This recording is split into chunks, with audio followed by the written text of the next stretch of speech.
Okay. Anyways, time to see if we can get some answers from this guy with our high insight. Isn't all that great. Anyways, the bound man casts a wary stare down at you, his arms tightening weakly beneath their restraints. I don't like this, Watcher. Is there nothing we can do to help? You look at me for what? To watch me shrivel up in the sun? You stole the last of the tribe's Koiki? If only my brain and belly had coordinated. I say I would have tried sooner.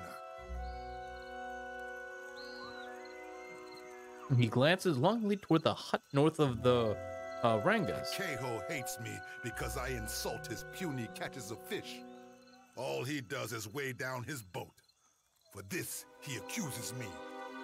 What's your side of the story? Keho says I was skulking by the drying hut north of the Ranga's home. Akira, this is so. I would have taken the Kohiki, but it was already gone. Can you think of anyone else who might have taken it? It is said the Raparu share one empty stomach. Blame any of them, I say. The tribe drives me out like jerky because I am hated, not because I am a Kowiki thief.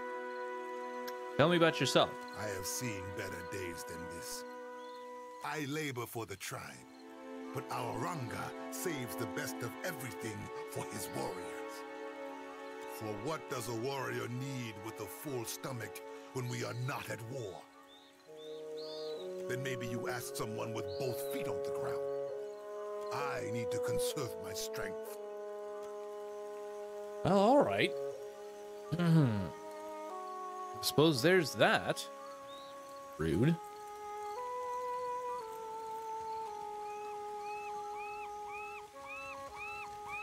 Quit your chirping. I have no fish for you. Full tides. The fisherman lowers his head in greeting and wipes his hands on his sarong, which is modeled with sarong. His sarong? How is a sarong?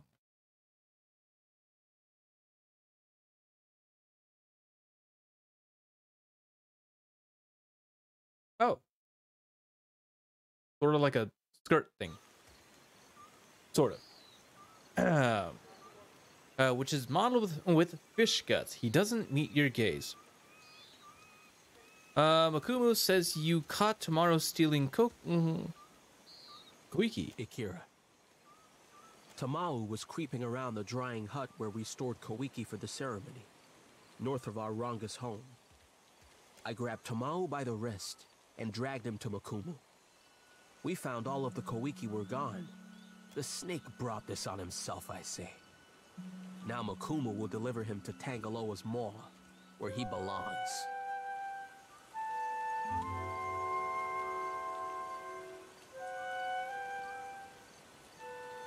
Sounds like the type of story a Koiki thief would tell. Tamau is the thief. Akira, day and night I catch fish for the tribe. And Tamao didn't have any Koiki, did he? He opens his mouth to retort, but closes it and hangs his head. It is said the gods piss on the souls of liars before sending them back to Aora's krill. Tamau stole no Koiki. Kahopa must have made Tamau from sand lice, because he gives nothing to the tribe, only takes.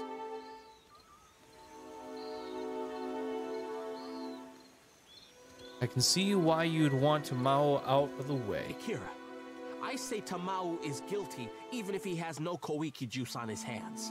He hates the tribe. Pity and charity fill his belly and shell pouch, and he has not strained a muscle to serve anyone but himself. Knowing this does not bring the Koiki back to the drying hut, but it will help to heal the tribe.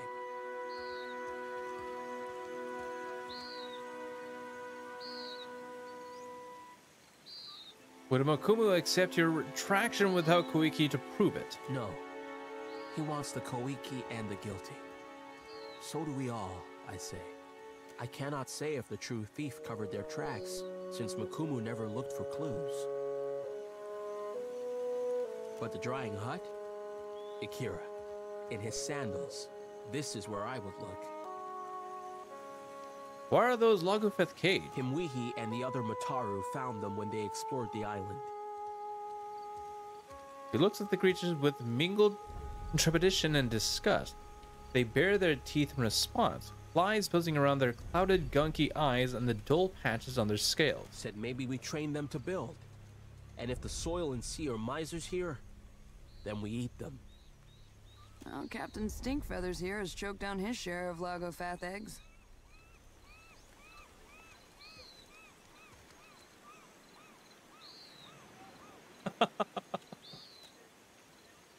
He blinks at your companion impassively, glancing towards the sea with an air of mild impatience. What can you tell me about Tikwara? The high tide is stingy with fish, and the low tide even more so. All right, well, farewell.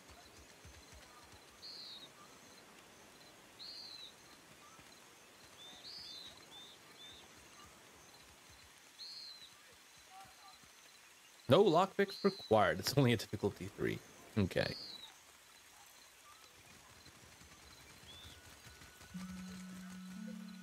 All right, so we talked Step back, all of you.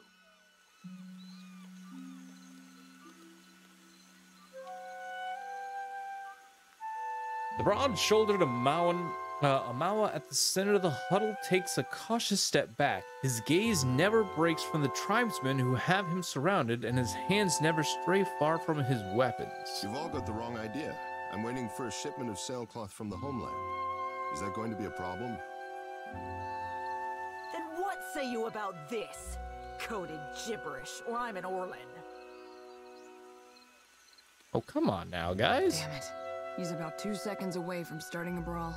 I've got to step in.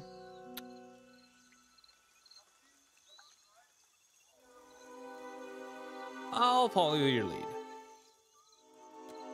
And she clears her throat loud enough to turn heads in the direction of your party. One against a mob isn't exactly even. Ever heard of a fair fight? Ha! Company warships blow our canoes to splinters, and you call us unfair? You foreign imps are all the same. Turning to you, Harama gives away no recognition other than a flicker of gratitude. What seems to be the problem here? As surely as sharks circle spilled blood, this one has been casting an unwelcome shadow on our village. We found coded documents in his quarters, and he defended himself with lies. Outsider spy. What makes you think it's anything nefarious? Because Rauatai hungers after these isles, like a tiger lurking in the tall grass and whetting its chops. If you townies are dumb enough to go blundering into an alpha predator, you deserve what's coming to you. Who are you to speak in his defense? And who is your traitor friend who postures like she is not one of us?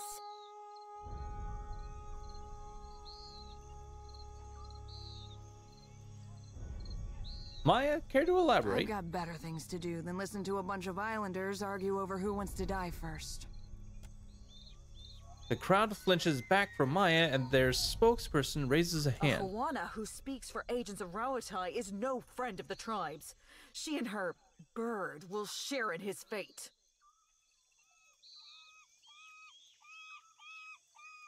I already know that I'm going to walk away from this. How certain are you? Bluff and intimidate.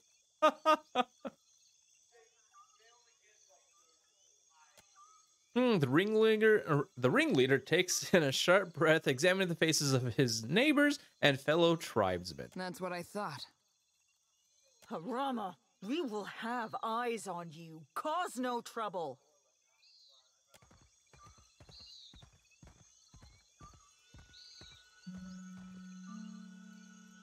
I owe you thanks for that, stranger. Now here is a welcome sight. Is that little Ashiza? Hop over here, you old terror. Harama opens his arms and Maya's bird darts enthusiastically closer, picking at Haram's shins. Ishi town. You don't know where he's been. Say nothing. I would say that we should visit the closest tavern and toast to life. but for once I might be the odd man out. He appraises you with a curious smirk. Captain, this is Harama. We were shipmates on the Flying Buttress. Buttress? Buttress? That's Okay. a word for it. You could also say we were... Loyal servants of the homeland. That's enough out of you.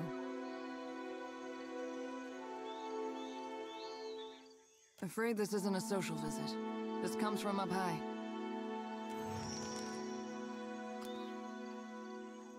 Ah, so those two were, well, close.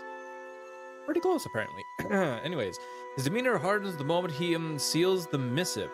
Warming his tongue over his teeth, Harama lifts up the parchment to view it against a light source. Atsura's up to his tricks again, I see. Thank you, Maya. I've been waiting for this. That sounds malicious. Maya, why is he asking? Captain, later. I promise we can discuss it later. I guess we're done here.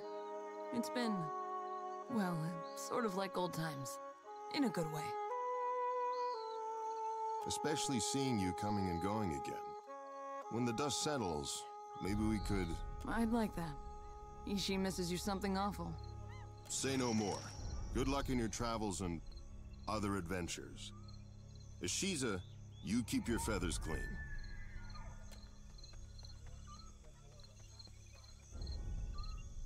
You were saying? You probably have some questions about what we've been doing. Yes. We found Harama in quite a state, didn't we? It's no wonder you'd be curious about what's going on. Harama is a sociable type of guy.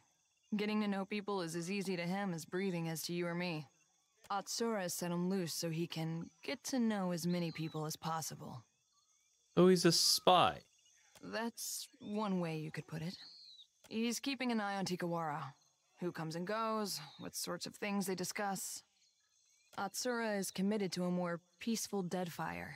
But he's just one man. He needs good people to shoulder the burden with him. So Harama... Mob said he had coded missives. Was that true? Maybe. Probably. Let's just say we're not the first people to deliver Harama a missive that looked like one thing and read like another. So what are you delivering? Truthfully, I don't know. They looked like ordinary documents to me, but I'm sure that's how Atsura wanted it. Atsura has a new code for every hour of the day. He probably has cipher keys tattooed all over his body. So Harama's just eyes and ears? Only Atsura knows for sure. Harama might not even have all the facts. I certainly don't. So what's to stop me from telling Kaza and Nora about this? Don't be dense. They're smart enough to assume that Raotai has spies. And if they're really smart, they're spying on us too. Though I doubt it. That's all for now. You have every reason to be suspicious. Just trust me that this is all for the best. I wouldn't lie about that. I've got some answers. Huh. Interesting.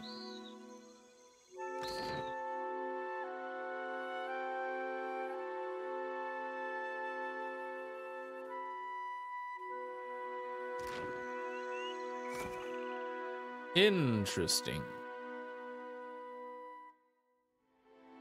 Okay. Too High can be found at Port Mage. Okay, so there was one more thing we needed to... we're looking here.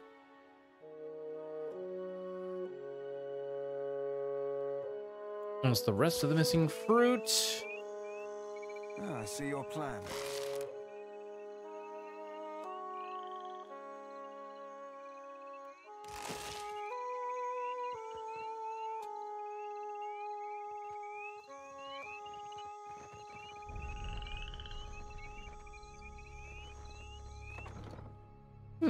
Okay. All right. So.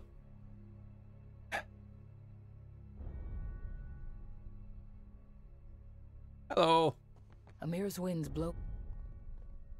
Alright, this woman is young, but her serious manner makes her look much older. Her nose and ears are pierced in several places, and her mouth is twisted in a scowl. More outlanders.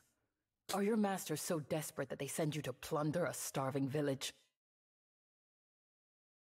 I think we got off on the wrong foot.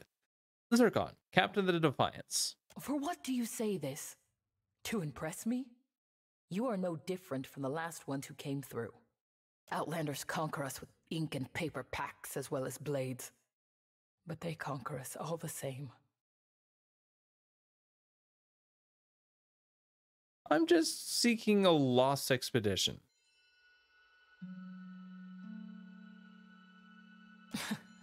Better for us all if they stay lost, I say. The company came here at the invitation of your chief. You should respect his decision. Amira's armored hatchling speaks with no authority here. Ruanu. He collaborates with the bottom feeders who went to Pokokahara for Adra riches. I warned the Valians about Pokokahara, but why listen to the ignorant Huana girl? Now I remain. They are gone. Taken by the curse.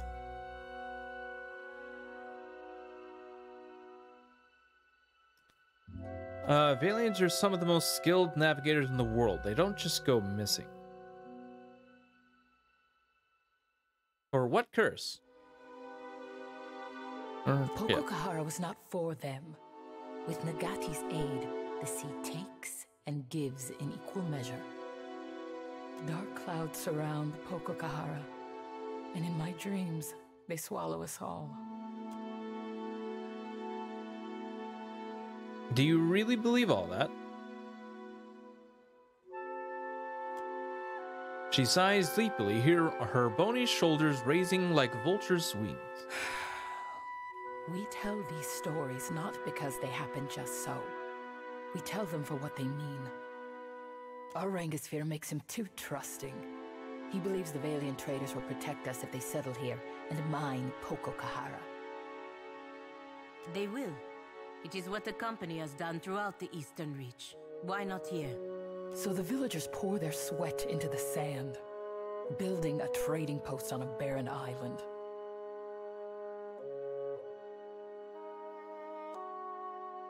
It might not be barren for long if you allowed coin to flow through. I am not expecting you to understand how dangerous this is, outsider. They will kill us, rob us, enslave us. And we will be too busy building their halls and sweeping their docks to fight. If you go to Pokokahara, I say the best thing is to destroy it for the tribe. It's always destroy. It's never renovate. When the Hydra is gone, the Valians will dig somewhere else, leaving us to point our canoes toward more welcoming shores. I doubt my friends in the trading company would appreciate that. She grimaces, shaking her head slowly. Go then. I'm done with your face. Ooh. The gods give answers. It is only my duty to listen. I hear the Anaharu also had problems with outsiders. One hand strays to the coral crescent pendant. She forces it back down, pinning her hand beneath folded arms. Anaharu was a tribe's priest before me. And he was my father. Before he challenged Ruanu to a trial of waves. But he was cast off. We are forbidden to speak of him. Tell me about the trial of waves. When there is an argument between leaders that cannot be answered, we turn to Nagati. Two challengers risk violent currents, beasts from the deep, and waves that would dash them against the rocks. The winner, if there is one, has Nagati's favor. The loser, living or dead, is forgotten by Nagati and the tribe. What does it mean to be cast off? It means the tribe must forget him. The Ranga divided his possessions among the other Mataru, and now we do not speak of him.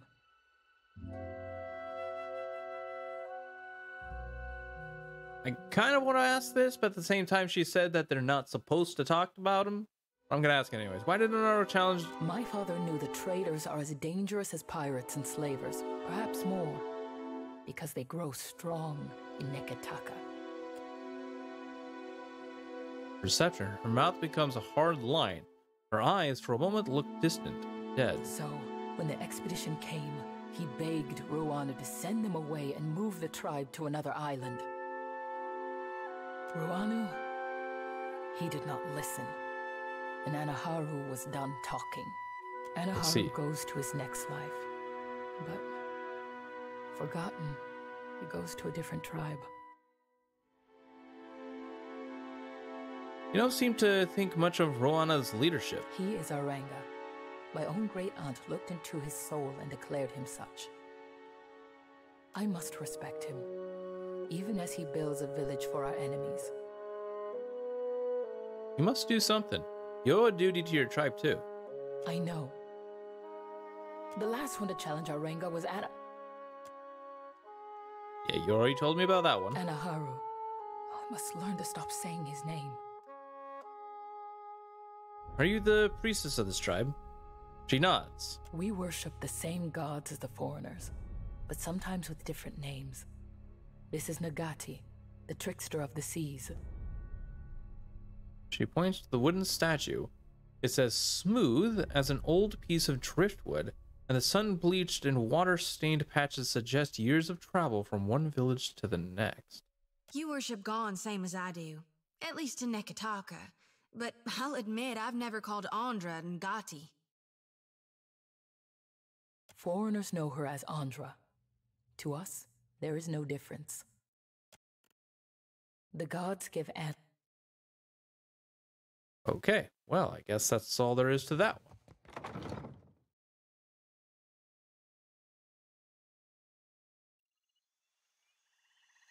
Does it suit you, being a soldier?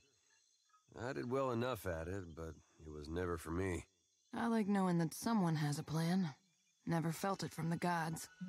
You ever think, maybe I put my faith in the wrong cause? Faith is what you feel in a given moment.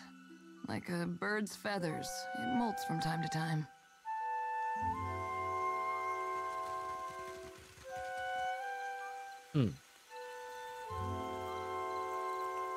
There's the Chieftain's Lodge. Let's take a look in the Kwaru hut.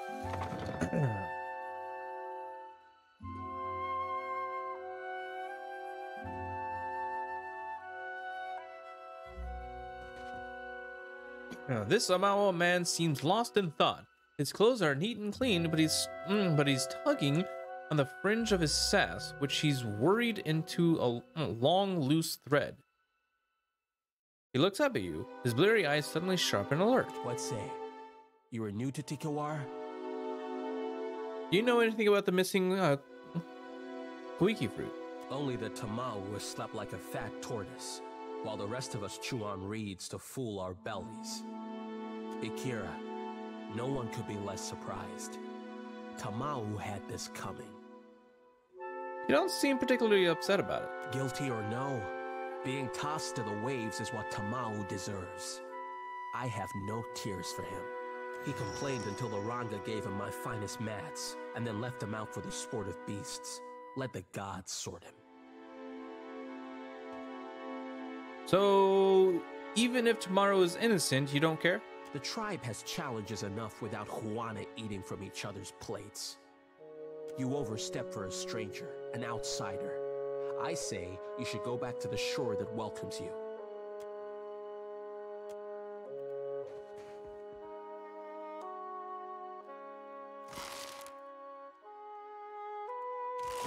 I'll see to it.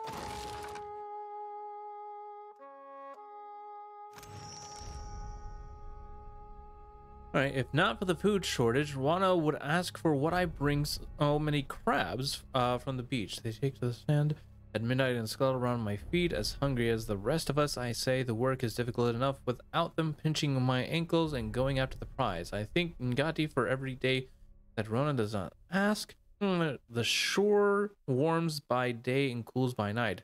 If this will get the job done, then even Kohopa may forgive me. Only at midnight can I check. Someday the tribe will know what I do, but until that day, Akira, no one may know. In the meantime, I say the beach is so lonely.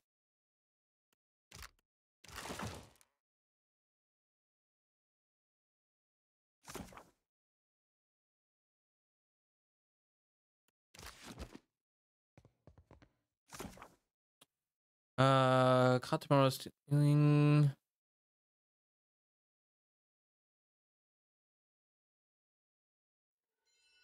Goes down to the beach at midnight. No one knows why.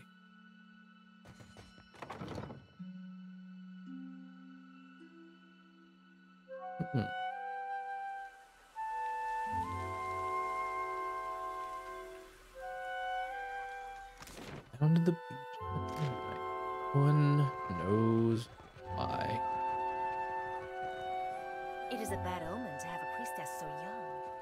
Age is no assurance of wisdom. Remember Anna? Still your tongue. Amira's winds will surely carry your words.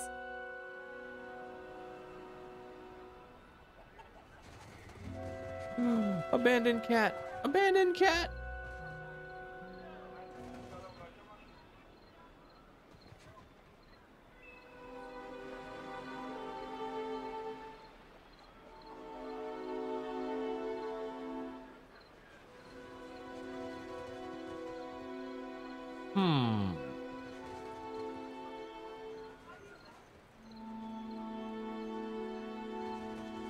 At midnight.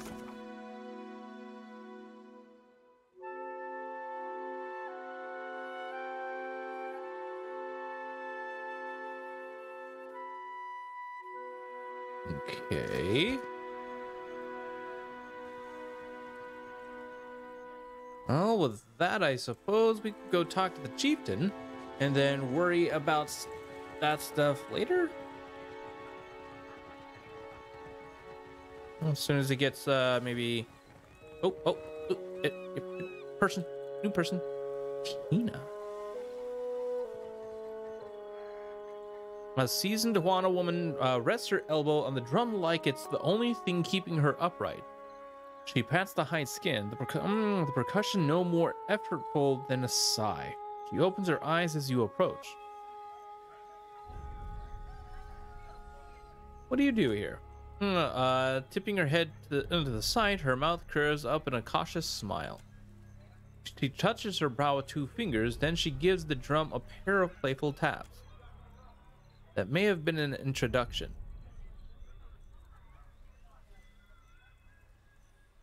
Don't you speak? A deep wrinkled scar traces a winding path down her neck. She tilts her head to the side and beckons you to look closer. The angle and shape look like the mark of a boar's tusk. Ooh. She raises one finger and points down to a dried hoof knotted to her belt. Then she makes a gesture of pulling back and releasing a bowstring several times in rapid succession. So she got bored in the or she got tusked in the neck by a boar while hunting. Ugh. Grinning, she snaps her fingers and leans once more against the drum with a satisfied sigh. I admit it. I like this one. She rolls her eyes at Maya and shoos her away. Rude. Do you know anything about the tribe's missing Quiggy? Frowning, she sweeps her hand over to gesture at the entire village at once. She shrugs. Oh, farewell.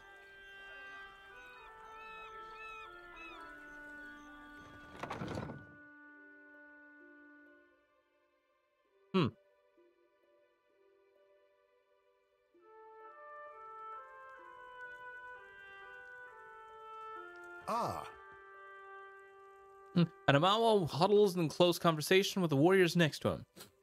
He whispers in a low, stern voice. No sooner do you catch his eye than he grins wide enough to stretch every muscle in his face. Ikira, what a surprise, I say. But no one told me that envoys of Rawatai landed on Tikawawa. Zircon, captain of the Defiance, at your service. I would shower you with the fruit of our harvest, but the season is unkind, I say. Kokokahara is restless.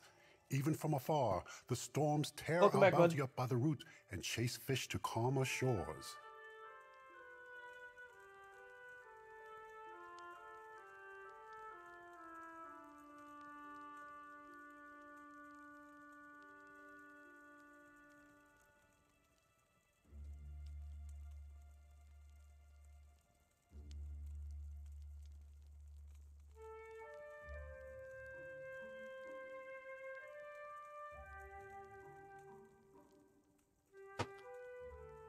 Anyways. What is Pococahara? An island not touched since the days of our ancestors. The Valians went to Pococahara for luminous Audra, but their expedition does not return. As the storms grow wild, Tikawara dies around us. No traveler will land here if they are forced to eat their belts, I say. I have some history with old places that cause storms. I'll take a look.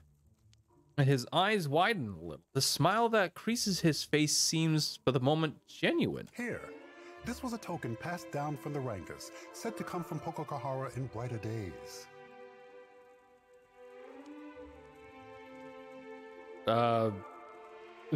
Thank you, Juan. If you need aid, Himurihi's warriors need only someone to bark commands and they will go.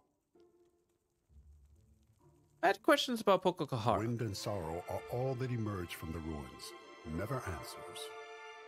Why not move the tribe elsewhere? In our old villages, we were raided by pirates, stolen by slavers, and killed by Rawatayan scouts. Rawatayan. So I brought them here, where the soil is too poor for Kuiki fruit and the waters too shallow for great fish. At least we are in the path of Valian traders as they come and go. This is protection, prosperity, a future. Anyways, why is Pococahara causing storms? You are new to the islands. I would not expect you to know of these things. Our ancestors told of luminous Audra, the bones of the Deadfire, breaching through the sands of Pococahara. Ngati raises her watery fist in defense of the Audra. Valian or Juana, it is nothing to her who suffers in the wake of such anger. At the implication of divine providence, Peligina's right eye twitches in annoyance. Ooh. The membrane flicking out and back. Fighting against it, she forces a weak smile and nods politely. He is not a big fan of that. Cocking his head to the side, Rana mirrors the gesture with a full smile. He seems to be puzzling out Peligina's reaction. Beyond the storm, is there any danger? Ikira, we paddle our canoes the long way around Pococahara for a reason, I say. Another people lived among our ancestors and built a temple in the desert. Now there is only death. But the Valians closed their ears to my warning. Back to my other questions. Speak on, friend. What say? Where could I find supplies? The Valians left many crates with the dwarf. He hoards them by the beach. But we never refuse a guest. If you need sleep, Himuihi will show you all the villages contending for the honor of your visit.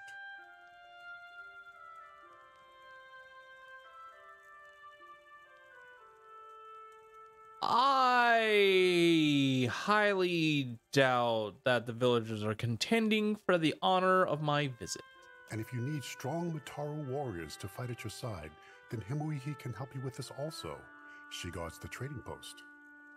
Tell me about your tribe. Our village here is young still, but we will grow when the Valians come. That is for what we build many houses now, even a trading post. We make Tikawara pleasing to the Valians. Then when they come for Pococahara, they build their harbor here. They must. You don't seem to mind the Valian influence here. Some tribes push foreigners away, but it is good to have powerful friends.